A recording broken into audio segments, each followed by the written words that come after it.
नमस्कार, विकली टेक अपडेटमा यहाँहरूलाई स्वागत छ। म हरिजङ थापा।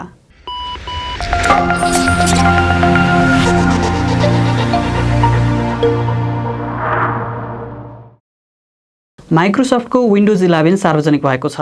माइक्रोसफ्टले झन्डै 6 वर्षपछि नयाँ विन्डोज अपरेटिङ सिस्टमको रूपमा हिजो साँझ विन्डोज 11 सार्वजनिक गरेको हो। यो संस्करणलाई कम्पनीले विन्डोजको नेक्स्ट जेनेरेसनको रूपमा अघि सारेको छ, जसमा नयाँ डिजाइनिङ र अपडेटेड फिचर दिइएको छ। नयाँ बुट स्क्रिन र स्टार्टअप साउन्डदेखि स्टार्ट मेन्यु र अपग्रेडेड विजेट यो अपरेटिङ सिस्टममा थप गरिएको छ। विन्डोज 11 मा हाई कोटोना वेलकम स्क्रिन र लाइभ टाइल्स हटाइएको छ र युजर इन्टरफेसमा उल्लेखनीय परिवर्तन गरिएको छ। प्रयोगकर्ताले यो अपरेटिङ सिस्टममा सुरुदेखि नै नयाँ र परिष्कृत अनुभव गर्न पाउनेछन्। स्टार्ट मेन्यु स्क्रिनको बीचमा देखिन्छ, जसको पोजिसनलाई परिवर्तन गर्न पनि सकिन्छ। प्रयोगकर्ताका लागि सिस्टममै भोइस डिटेक्सन सपोर्टको सुविधा साथै टाइपिङ सजिलो बनाउन भोइस टाइप र भोइस कमान्डहरूको फिचर पनि दिएको छ। विन्डोज 11 अर्को हप्ता विन्डोज इन्साइडर सदस्यहरूलाई परीक्षणको उद्देश्यका लागि उपलब्ध हुनेछ। यो विन्डोज 10 प्रयोगकर्ताहरूमा निःशुल्क अपग्रेडको रूपमा पनि उपलब्ध हुनेछ र नयाँ पीसीहरूमा प्रि इन्स्टल भएर आउनेछ। एन्ड्रोइड फोन प्रयोगकर्ताले फोन आफै क्र्यास हुने समस्या भोग्न थालेका छन्। बिना कुनै कारण फोन क्र्यास हुने समस्या विभिन्न रेन्जका फोनमा देखिएको छ। यसरी फोन क्र्यास हुन थालेसँगै प्रयोगकर्ताले गुगलमा रिपोर्ट गरिरहेका छन्। यो समस्या विशेष गरी एन्ड्रोइड फोन खरिद गर्दा मोबाइलमै उपलब्ध हुने एपहरूमा देखिएको छ। प्राप्त जानकारी अनुसार यो समस्या सामसङका साथै गुगलको आफ्नै पिक्सेल फोनमा पनि देखिएको छ। यस्ता खालका समस्या स्मार्टफोनमा देखिएसँगै गुगलले फोनलाई सफ्ट रिबुट गर्न आग्रह गरेको छ, जुन प्रयोगकर्ताले पावर बटनलाई 30 सेकेन्ड क्लिक गरेसँगै हुने जनाइएको छ। यसअघि गएको मार्चमा पनि एन्ड्रोइडमा यस्तै खालको समस्या आएको थियो। बुधबार बिहान नेपाल टेलिकमको सेवा अवरुद्ध भएको विषयमा छानबिन गर्न उच्च स्तरीय समिति गठन गरिएको छ। नियोजित ढङ्गबाट संस्थालाई धराशायी बनाउने योजना अनुरूप सेवा अवरुद्ध गरिएको भन्दै आवाज उठेपछि छानबिन समिति गठन गरिएको हो। दूरसञ्चार राष्ट्रिय कर्मचारी सङ्गठनले छानबिन माग गर्दै कम्पनीका प्रबन्ध निर्देशक डिल्लीराम अधिकारी र अध्यक्ष एवं सञ्चार तथा सूचना प्रविधि मन्त्रालयका सचिव हरि बस्याललाई ज्ञापन पत्र बुझाएको थियो। त्यसैका आधारमा सञ्चालक समितिका अध्यक्ष बस्यालले टेलिकमका सिइओ प्रतिभा वैद्यको नेतृत्वमा छानबिन समिति गठन गरेका हुन्। समितिलाई छानबिनका लागि 7 दिनको समय दिइएको छ। नेपाल दूरसञ्चार प्राधिकरणले अब नेक्स्ट जेनेरेसन नेटवर्क अर्थात् आइपी नेटवर्कमा आधारित अन्तरआबद्धताको व्यवस्था गर्ने भएको छ।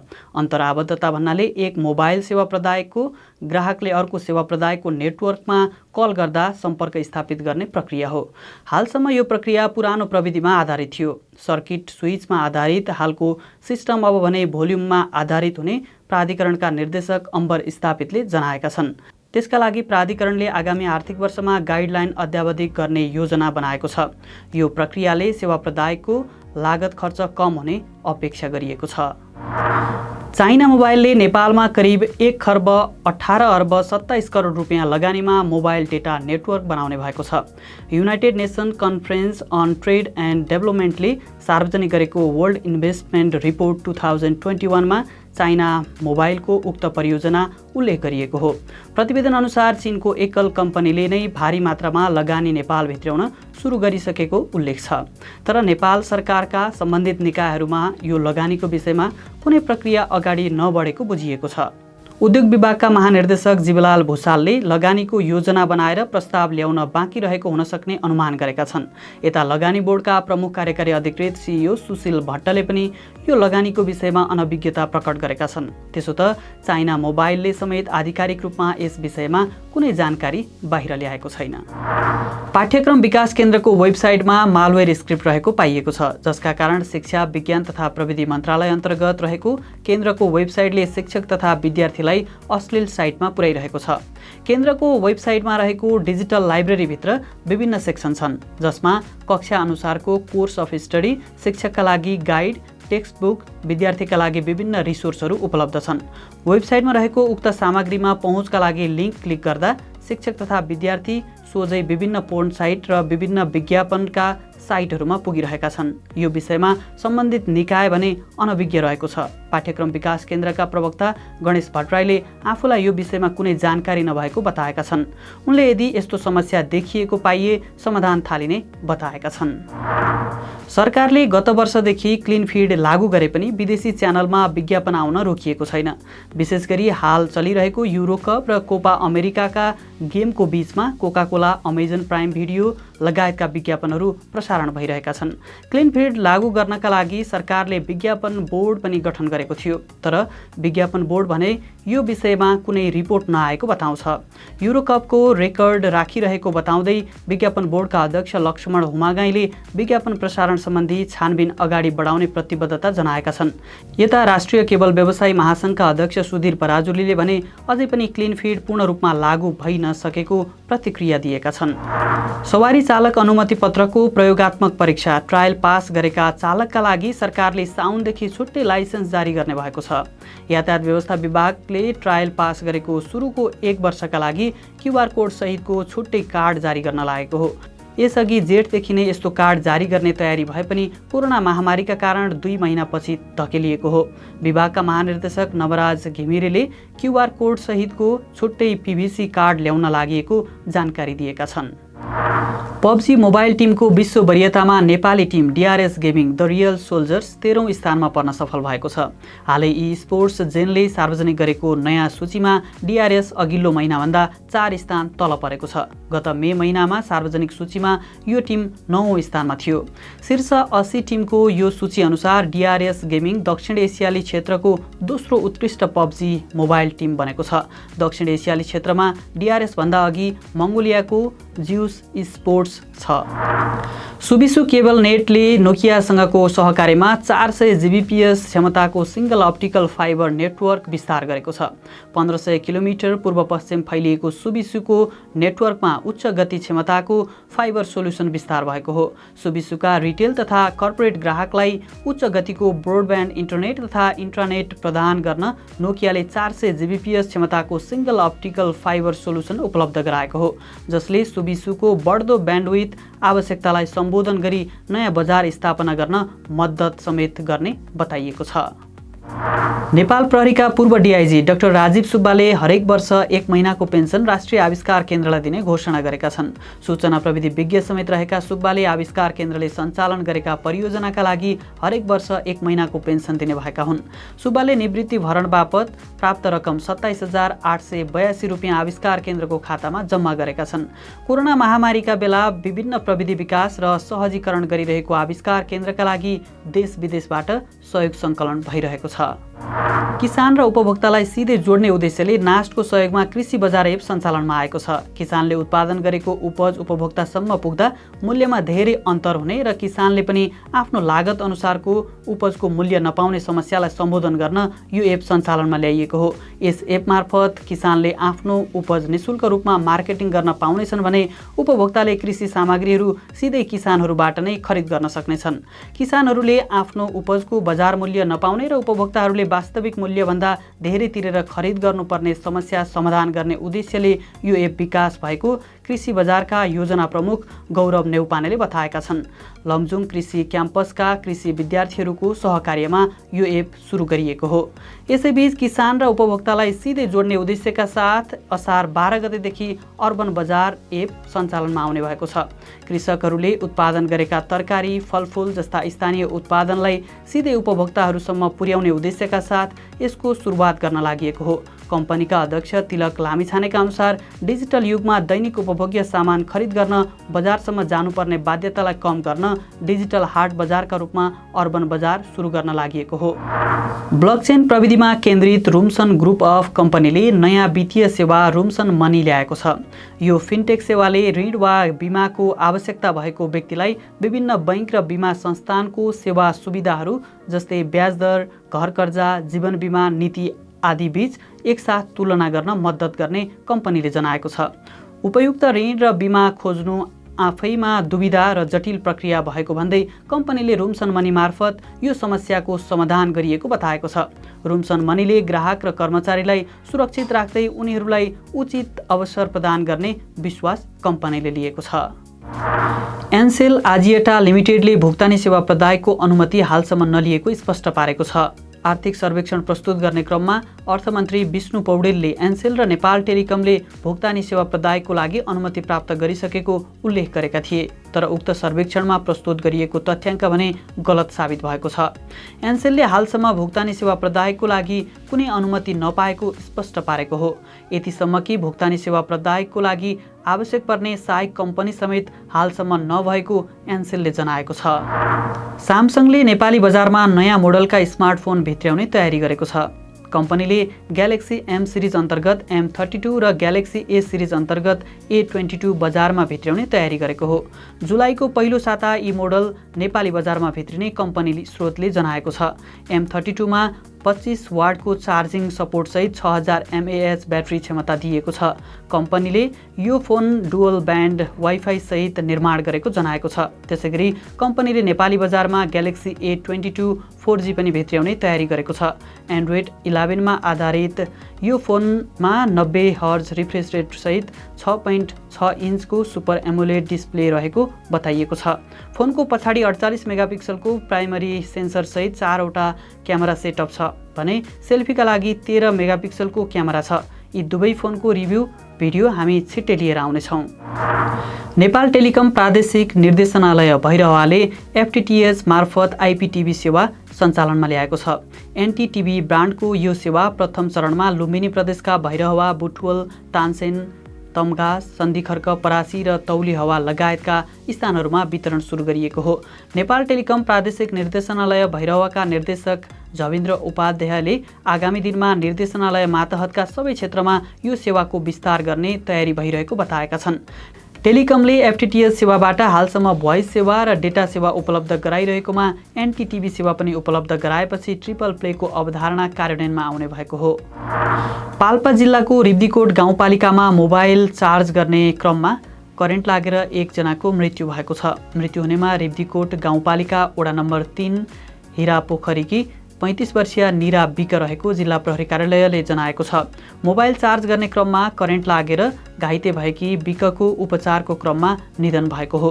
प्रहरीका अनुसार मोबाइल पछाडिको भागमा रहेको धातु सर्ट हुँदा करेन्ट लागेर मृत्यु भएको प्रारम्भिक अध्ययनले देखाएको छ। सामाजिक सञ्जाल क्लब हाउसमा नेपाल प्रहरी तथा प्रहरी अधिकृतको फोटो दुरुपयोग गर्ने व्यक्ति पक्राउ परेका छन्। भक्तपुर चाङ्गुनारायण नगरपालिका वडा नम्बर 6 खरिबोट बस्ने 20 वर्षीय इसान लामिछाने पक्राउ परेको साइबर ब्युरोले जनाएको छ। केही दिन अघि क्लब हाउस एपमा प्रहरीको लोगो दुरुपयोग गरी नेपाल प्रहरीको नाममा ओपन सोसल रुम बनाई प्रहरी अधिकृतको दर्जाने चिन्ह अङ्कित युनिफर्म सहितको फोटो दुरुपयोग भएको पाइएको थियो।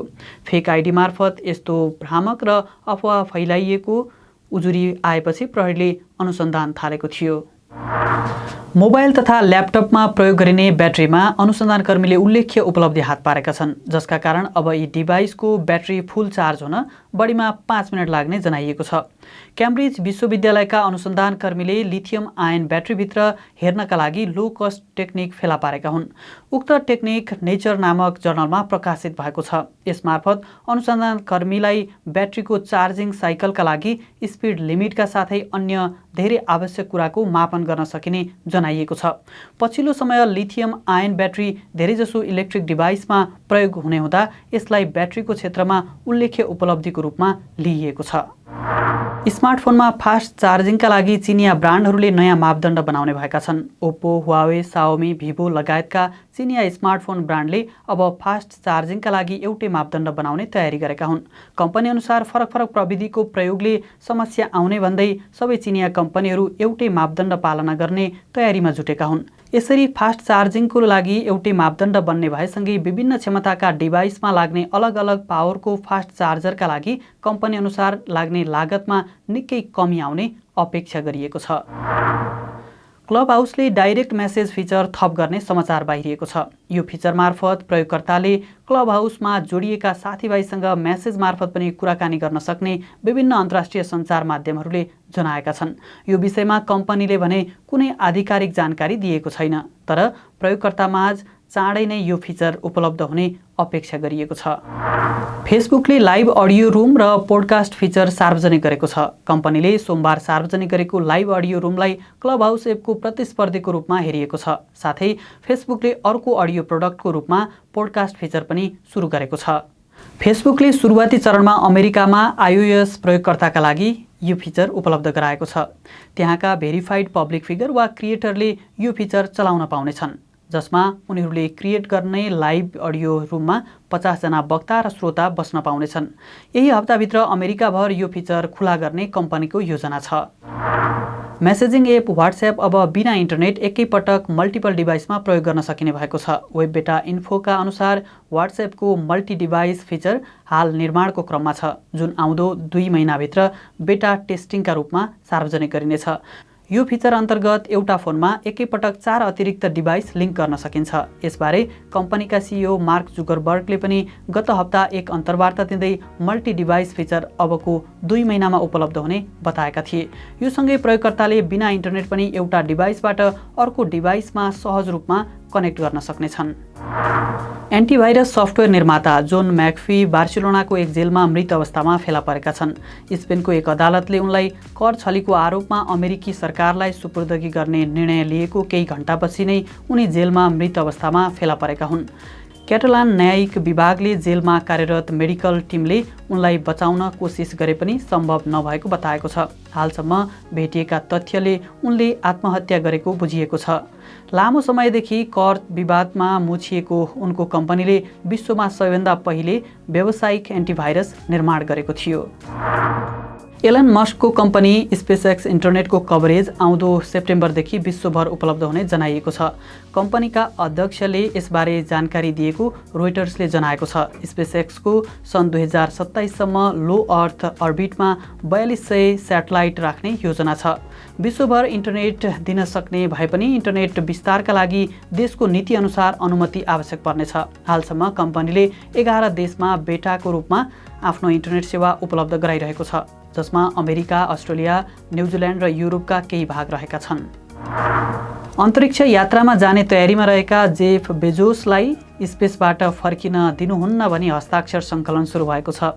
बेजोसले आफू अन्तरिक्ष यात्रामा जाने इन्स्टाग्रामबाट जानकारी दिएपछि हस्ताक्षर सङ्कलनको कार्यक्रम सुरु भएको थियो। हस्ताक्षर सङ्कलन भएको 10 दिनको अवधिमा 56,000 भन्दा बढीले यो अभियानमा सहभागिता जनाइसकेका छन्। जेफ बेजोसलाई पृथ्वीमा फर्किन नदिउँ भन्ने उनीहरूको नारा छ। पृथ्वीमा होस् या अन्तरिक्षमा अरबपतिको अस्तित्व हुनुहुन्न भनी उल्लेख गरिएको उक्त पिटिसनमा धेरैले कारणसहित हस्ताक्षर गरिरहेका छन्। लोकप्रिय स्मार्टफोन कम्पनी साओमीले आवाजबाट नियन्त्रण गर्न सकिने नयाँ फास्ट चार्जिङ प्रविधि विकास गरेको छ। कम्पनीले हालै चाइना इन्टेलेक्चुअल प्रोपर्टी एडमिनिस्ट्रेसनमा आफ्नो साउन्ड चार्जिङ प्रविधिको लागि पेटेन्ट दर्ता गरेको हो, जसबाट यो प्रविधिका केही फिचर समेत थाहा पाउन सकिन्छ। साओमीले यसअघि नै हाइपर चार्ज प्रविधि बजारमा ल्याइसकेको छ, जसमा प्रयोगकर्ताले 200 वाट वायर्ड फास्ट चार्जिङको सपोर्ट प्राप्त गर्न सक्छन्। कम्पनीले वाइफाई जस्तै चार्जिङ प्रविधि बनाइरहेको छ, जसमा तपाईँले एकसाथ थुप्रै डिभाइस चार्ज गर्न सक्नुहुन्छ। तर साओमी त्यसबाट एक कदम अगाडि बढेर साउन्ड चार्जिङ प्रविधि समेत ल्याउन अग्रसर भएको हो। यसमा प्रयोगकर्ताले अराएकै भरमा मोबाइल चार्ज हुन थाल्नेछ। आउँदो नयाँ वर्षमा साओमीले यो प्रविधि बजारमा ल्याउने बताइएको छ। दक्षिण कोरियाको automatic energy research institute cyber हमलामा परेको छ। VPNको माध्यम मार्फत उत्तर कोरियाका ह्याकरले अघिल्लो महिना सो इन्स्टिट्युटमाथि साइबर हमला गरेका हुन्। इन्स्टिट्युट स्वयंले साइबर हमला भएको पुष्टि गरेको छ। न्युक्लियर पावरसँग सम्बन्धित अध्ययन अनुसन्धानका लागि सरकारको लगानीमा यो इन्स्टिट्युट सञ्चालित छ। यसअघि दक्षिण कोरियाली मिडियाले यस घटनाबारे जानकारी बाहिर ल्याएका थिए, तर इन्स्टिट्युटले भने सो घटनालाई अस्वीकार गरेको थियो। क्यामेराका लागि प्रसिद्ध कम्पनी लाइकाले आफ्नो पहिलो स्मार्टफोन सार्वजनिक गरेको छ। कम्पनीले लाइका लाइट्स फोन 1 नामक स्मार्टफोन बजारमा ल्याएको हो। लाइट्स फोन 1 को सबैभन्दा महत्त्वपूर्ण विशेषता भनेको यसमा रहेको 20 मेगापिक्सलको क्यामेरा सेन्सर हो, जसको साइज 1 इन्च रहेको छ। यो सेन्सरको फोकल लेन्थ 19 mm रहेको छ। फोनमा क्यामेरा सेटअपका लागि एउटा म्याग्नेटिक लेन्स क्याप समेत रहेको छ। पछाडि भागमा रहेको क्यामेरालाई सर्कुलर डिजाइन दिएको छ। अगाडि भागमा पञ्च होल डिस्प्ले सहितको क्यामेरा रहेको छ। लाइकाको पहिलो स्मार्टफोन हालका लागि जापानमा सार्वजनिक गरिएको हो। लेनोभोको स्वामित्वमा रहेको मोटोरोला कम्पनीले एउटा यस्तो स्मार्टफोन सार्वजनिक गरेको छ जसलाई साबुनले धोएर सफा गर्न सकिन्छ। मोटोरोलाको यो फोनको नाम मोटोरोला डिफाई हो। मोटोरोला डिफाईले IP68 रेटिङ प्राप्त गरेको छ। साथै यो phone military standard certified phone हो। मोटोरोलाका अनुसार मोटोरोला डिफाई डुअल सिल्ड हाउजिङको साथमा आएको छ। यसको अर्थ यो फोन 5 फिट गहिरो पानीमा 35 मिनेटसम्म सुरक्षित रहन सक्छ। गुगलले अब प्रयोगकर्तालाई देशअनुसार फिल्टर गरी समाचार पढ्न सकिने फिचर उपलब्ध गराउने भएको छ। हालसम्म गुगलमा प्रयोगकर्ताले विभिन्न विधा अर्थात् क्षेत्रअनुसार समाचार छनौट गरी पढ्न पाउँथे, तर अब भने इच्छा अनुसारको देशको समाचार हेर्न पाइने भएको छ। यो फिचर हाल केही प्रयोगकर्तामाझ बेटा भर्सनको रूपमा उपलब्ध गराइएको सञ्चार माध्यमहरूले जनाएका छन्। यो फिचर प्रयोगका लागि प्रयोगकर्ता आफैले देश छनौट गर्नुपर्नेछ। जब तपाईँ गुगल न्युजमा जानुहुन्छ त्यहाँ तपाईँले वेबमा रहेका सम्पूर्ण समाचार पढ्ने कि देश छनौट गरेर समाचार पढ्ने भन्ने विषय छान्न पाउनुहुन्छ। विकली टेक अपडेट आजलाई यति नै। प्रविधिबारे थप जानकारीको लागि टेकपाना.com भिजिट गर्दै गर्नुहोला। साथै हामीलाई फेसबुक, युट्युब र टिकटकमा पनि फलो गर्नुहोला। आजको विकली टेक अपडेटबाट म हरिजन थापा बिदा हुन्छु। हस्त नमस्कार।